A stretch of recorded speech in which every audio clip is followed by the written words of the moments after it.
Parce que Jésus a dit la vérité. Il l'a payé de sa vie. Bien sûr, ça venait de Dieu. Dieu a utilisé la méchanceté de certaines personnes pour crucifier son Fils. Il fallait qu'il meure.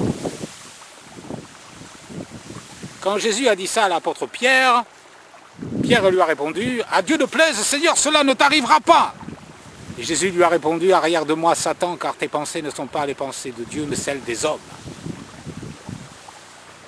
Jésus est venu pour ça, pour mourir. Et Dieu s'est servi de la haine des autres pour le faire mourir, pour nos péchés.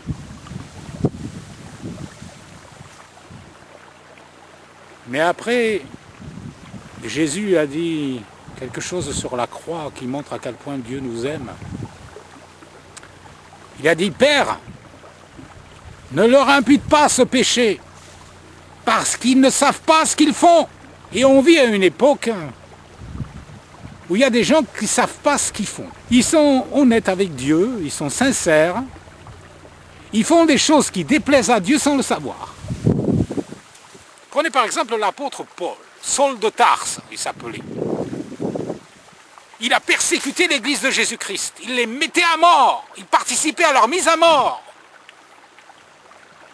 Et il croyait faire le bien, il croyait servir Dieu en le faisant. Et parce que Dieu a vu que cet homme était honnête, il s'est révélé à lui, il lui a dit « Saul, Saul, pourquoi me persécutes-tu? Il te serait dur de regimber contre les aiguillons. » Trembla et saisi d'effroi, Paul répondit « Seigneur, que veux-tu que je fasse ?»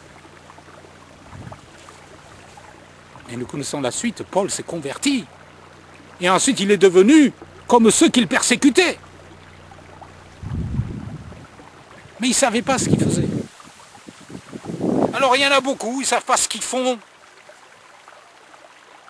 Dieu les pardonne jusqu'à ce que Dieu leur montre leur erreur. Dieu ne tient pas compte des péchés que nous ignorons. Il tient compte des péchés que nous connaissons, que nous faisons volontairement ou involontairement, mais en sachant que c'est un péché. Quelquefois, on ne veut pas tomber, on tombe.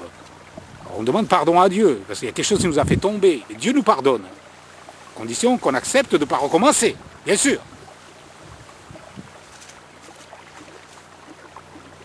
Mais il y a des péchés que nous commettons sans le savoir. Sans le savoir. Jusqu'au jour où Dieu nous montre que c'est un péché. Et le jour où il nous l'a montré, alors là, il nous en tient pour responsables.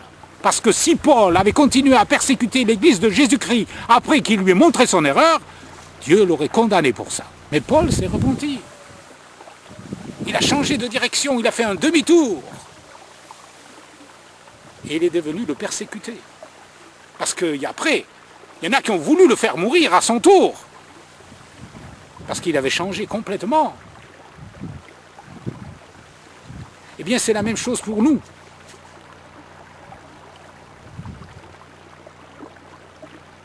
Si nous changeons de direction, nous allons perdre des amis. Les gens qui nous aimaient bien, tout d'un coup, ils vont nous tourner le dos, ils ne voudront plus rien savoir, nous ne sommes plus leurs amis, c'est fini, terminé. Et dans certains pays, ils risquent de se faire tuer, et certains se font tuer. On vit une époque difficile pour certains. Il y en a d'autres, bon ça va, ils sont tranquilles, ils peuvent dire ce qu'ils veulent. Mais dans certains pays, ça devient vraiment dangereux de dire qu'on est chrétien. Il y en a qui se font couper la tête avec un sabre. Ça existe. Regardez sur Internet, vous verrez. Jésus n'a pas dit que les persécutions disparaîtraient quand on l'accepterait. Hein. Pas du tout. Hein. Au contraire. Hein. Au contraire. Il a dit vous serez persécutés.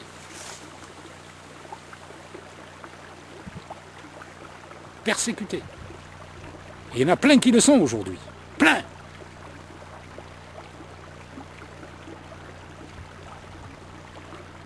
Si quelqu'un veut venir après moi, dit Jésus, qu'il renonce à lui-même, qu'il se charge chaque jour de sa croix et qu'il me suive. Si nous cherchons vraiment la volonté de Dieu, Dieu va nous la montrer. Et à un moment donné, nous allons réaliser, mais tiens ça, je me suis trompé. J'ai pensé que c'était comme ça, en fait c'était pas vrai. Paul, il pensait qu'il faisait le bien, puis un jour Dieu lui a montré qu'il faisait le mal. Alors il a changé d'avis. La question est de savoir, est-ce que nous sommes prêts à changer d'avis quand Dieu nous le montre? Parce qu'il y a des gens qui vous disent, ouais, moi je veux suivre Dieu jusqu'au bout. Et puis quand Dieu leur montre quelque chose, ah là, ça va plus. Ah là, ça c'est trop ça, oh non, pas ça. Pas ça, pas ça, non, non, non. Et là, on voit si vraiment ils veulent suivre Dieu ou pas. Parce qu'ils n'avaient pas imaginé que Dieu leur demanderait de faire ça.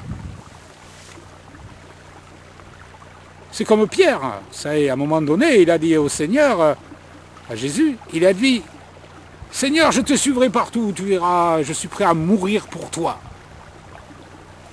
Et puis à un moment donné, quand ils sont venus chercher le Seigneur, Jésus-Christ, ils sont venus le prendre pour l'amener prisonnier, pour le crucifier. Pierre a renié le Seigneur Jésus-Christ 3 fois. On lui a dit, mais quelqu'un lui a dit, je te reconnais, ton langage te fait reconnaître, tu étais avec lui. Il a répondu 3 fois, je ne connais pas cet homme. Et Jésus le lui avait dit ça. Après qu'il lui ait dit, Seigneur, je suis prêt à mourir avec toi, il lui a dit, avant que le coq chante, tu me renieras 3 fois. Et Pierre ne croyait pas qu'il ferait ça. Il ne croyait pas. Il pensait qu'il était prêt à le suivre jusqu'au bout, jusqu'au moment où l'épreuve est arrivée et qu'il a réalisé qu'en fait il s'était trompé. Il n'était pas prêt à suivre le Seigneur jusqu'au bout. Après il a changé. Il s'est repenti, il a pleuré amèrement. Puis après il a suivi Dieu vraiment à fond. À part un petit moment où il a été un peu hypocrite et Paul l'a repris, mais il a changé. Pierre est devenu un bon disciple de Jésus-Christ. Mais il y a des moments dans la vie où on croit qu'on va suivre Dieu jusqu'au bout, mais quelquefois on ne sait pas ce qu'on dit. Parce que Dieu peut vous prendre au mot et vous dire maintenant, ben, fais ça pour moi. Il dit, ah non, non, pas ça, non, non, non, non, pas ça. Tout, mais pas ça.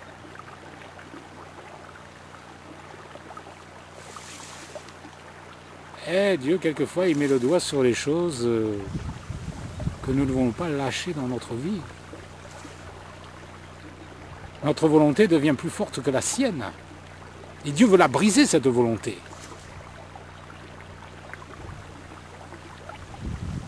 Si quelqu'un veut venir après moi, qu'il se charge chaque jour de sa croix et qu'il me suive.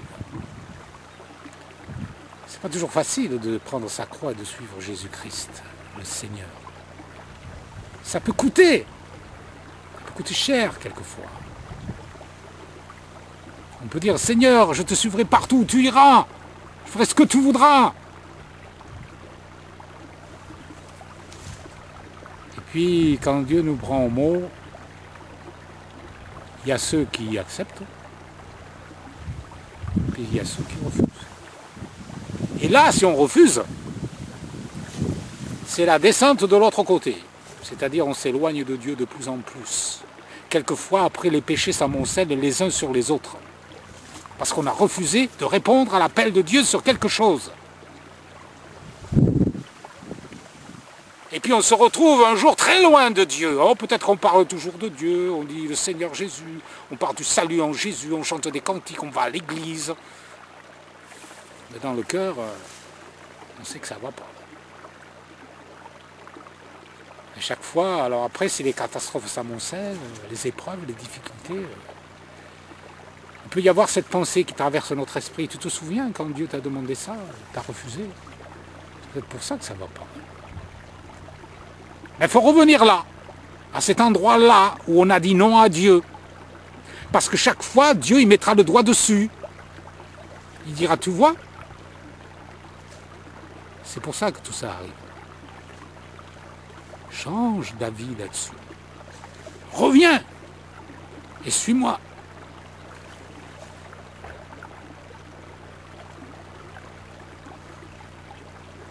Paul a dit, je puis tout par celui qui me fortifie.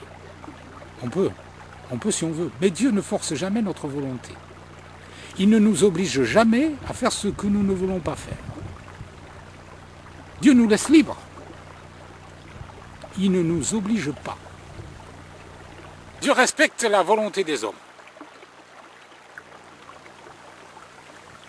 Dieu n'a pas créé des robots avec un bouton sur lequel il appuierait pour que le robot fasse ce qu'il veut. Nous ne sommes pas des machines. Nous sommes des êtres libres, libres d'accepter d'aimer Dieu, de le servir ou de ne pas le servir. Et nous avons un choix à faire.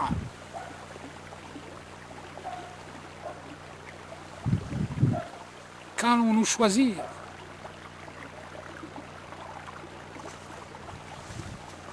Qu'allons-nous choisir?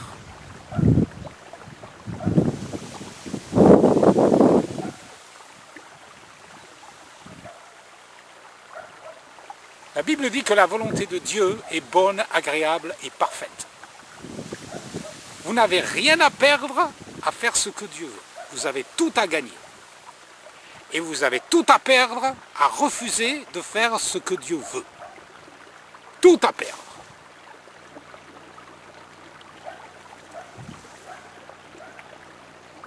Parce que si Dieu n'est pas avec vous, la vie ne vaut pas la peine d'être vécue. Et la Bible dit aussi, si Dieu est avec nous, qui sera contre nous? Oh bien sûr, si Dieu est avec nous, il peut y avoir plein de gens contre nous pour détruire le corps, mais pas l'âme.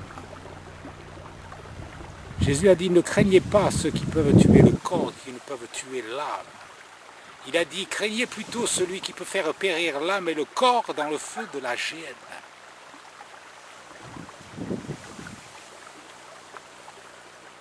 Parce que il vaut mieux souffrir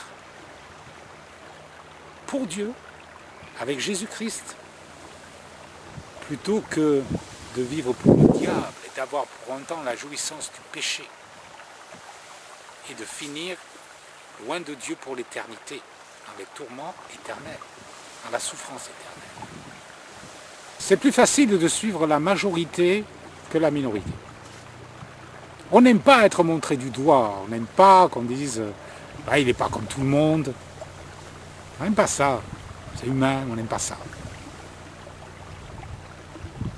Jésus a dit, celui qui voudra sauver sa vie la perdra. Et celui qui perdra sa vie à cause de moi la retrouvera.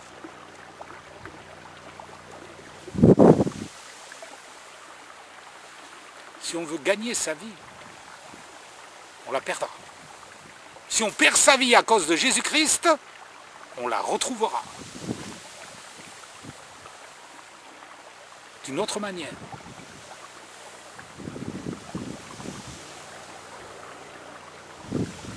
Jésus a dit, celui qui n'est pas avec moi est contre moi. Et celui qui n'assemble pas avec moi disperse.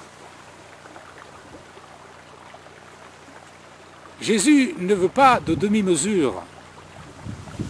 Il ne veut pas qu'on soit à lui à moitié. Il veut qu'on soit à lui entièrement.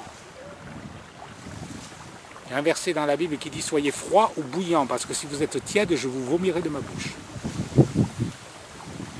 Dieu ne veut pas qu'on soit tiède, il veut qu'on soit bouillant. Entier. Pas moitié-moitié. Un peu du monde, un peu de Dieu.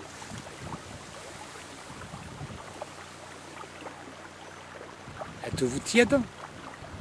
Dieu vous vomira de sa bouche. Soyez froid, vivez pour le monde, pour le diable. Vous profiterez de la vie au moins, de certaines choses, vous en paierez les conséquences, dramatiques. Mais vous aurez profité de la vie pour un temps. Après, il faudra payer l'addition, et elle est chère. Ou bien vous suivez Jésus à 100%, et vous aurez des persécutions dans le monde, mais vous aurez la paix de Dieu en vous, la joie de Christ en vous, et la vie éternelle.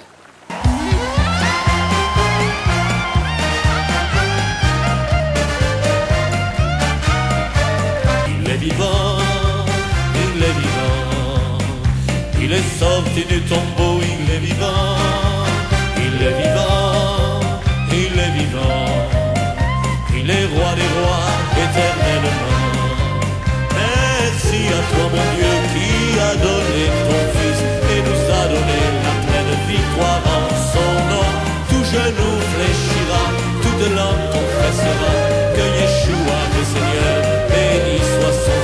Jésus-Christ a dit, je suis le chemin, la vérité et la vie, et nul ne vient au Père que par moi. Je n'ai payé ni or ni argent, j'ai tout et gratuitement. Car pour moi Jésus a versé son sang, et je suis sauvé